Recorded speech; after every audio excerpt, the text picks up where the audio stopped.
আসসালামু আলাইকুম প্রিয় দেশবাসী। আমি টিপসই বক্তা হলিল আহমেদ হলিল কিছু কথা বলি।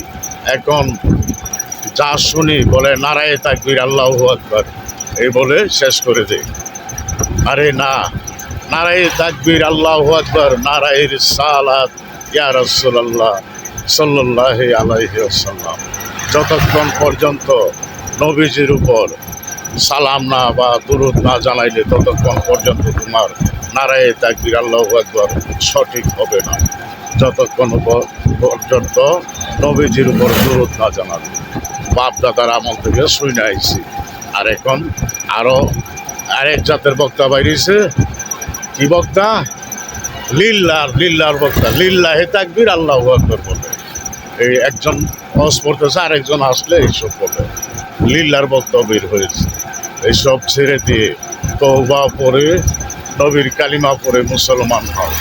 হিন্দুরা বলে না, যা কার প্রসাদে হাসলা বুড়ি ঠাকুর চিনস না, কার ওসিলায় দুনিয়াতে আসলা, যার নূরে সকল কিছু সৃষ্টি, আল্লাহর নূরে নবীজির সৃষ্টি, নবীজির নূরে তামাম জাহান আসমান জমিন 18,000 মাখলুকাত সৃষ্টি।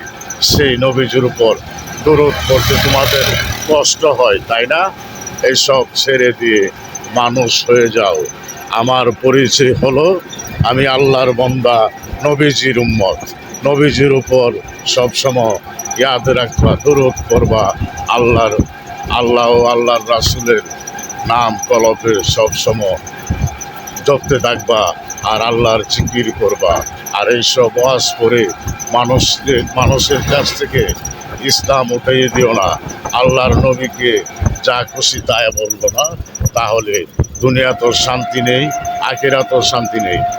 আবু জাহেলের সাথে, বেজেদের সাথে, নমরুদের সাথে নবীজিরে তুলনা করে যে বলে আপনারও আত্মা আছে, নবীজিরও আত্মা আছে, আপনারও 2 চোখ, নবীজিরও 2 চোখ, নবীজির 2 পা, আপনারও 2 পা, নবীজি আপনি আমার মতো মানুষ।